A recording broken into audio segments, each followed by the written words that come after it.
name is Sophie and I'll be making some Gingersnap cookies. The recipe I'll be using is my grandma's recipe. This is everything you will need. You will need 1 teaspoon, a large spoon to stir with, a tablespoon, some cooking spray. You will need cloves, ginger, cinnamon, some molasses, some salt, a 1/2 cup measuring cup, a 3/4 cup, and 1 cup.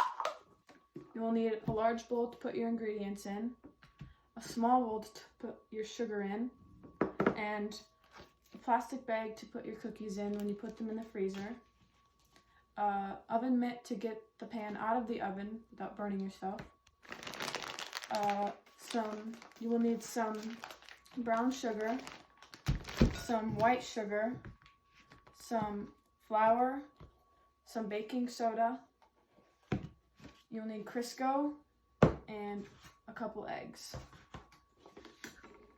Step that you will need to do is to turn on your oven. To preheat your oven, you will turn it to 350 degrees. Then you will spray your pan. Be sure to cover the entire pan. You can use the pan more than once without having to spray it again. Once you've finished your first step, you will go on to the next. The second step is putting all the ingredients in order. If you don't do this correctly, your cookies may not turn out the way they're supposed to. The first thing you'll need to do is get 1 cup of white sugar,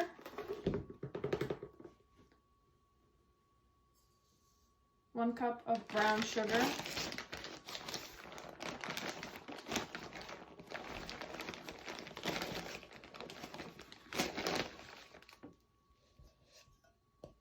2 eggs,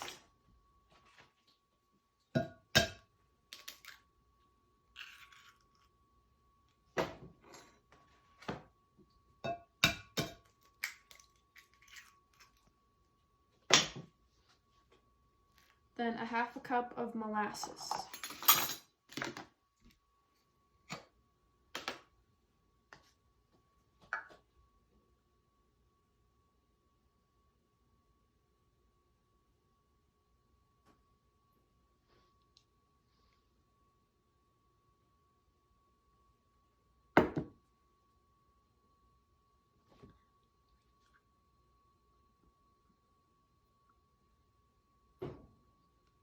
The next thing you'll need is a 1.5 cups of Crisco.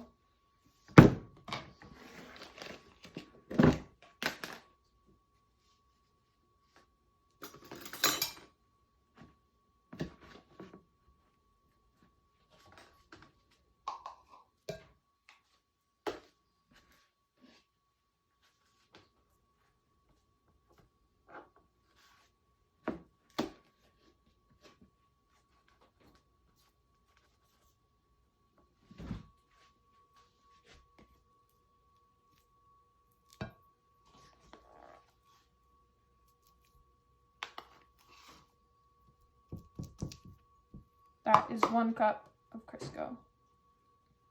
Then you'll need a 1/2 cup.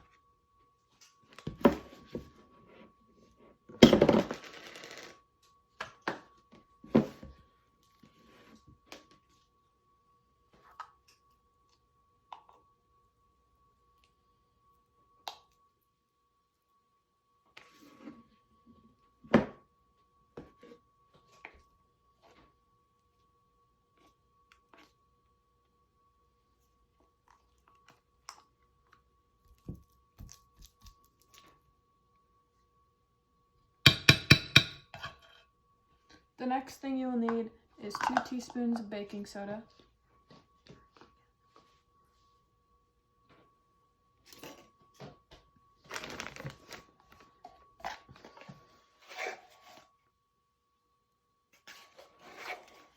then you stir them together.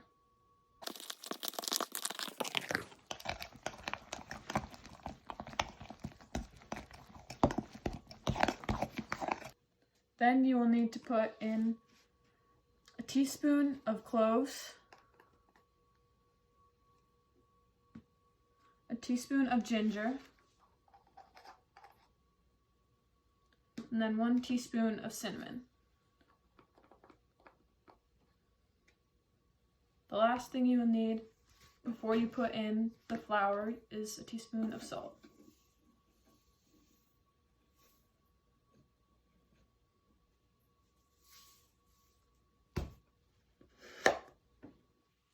Then, once you put those in, you mix it together before you put the flour in.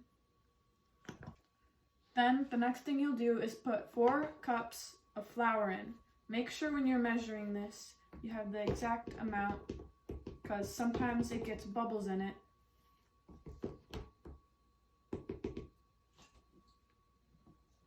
Do 1 scoop at a time, then stir.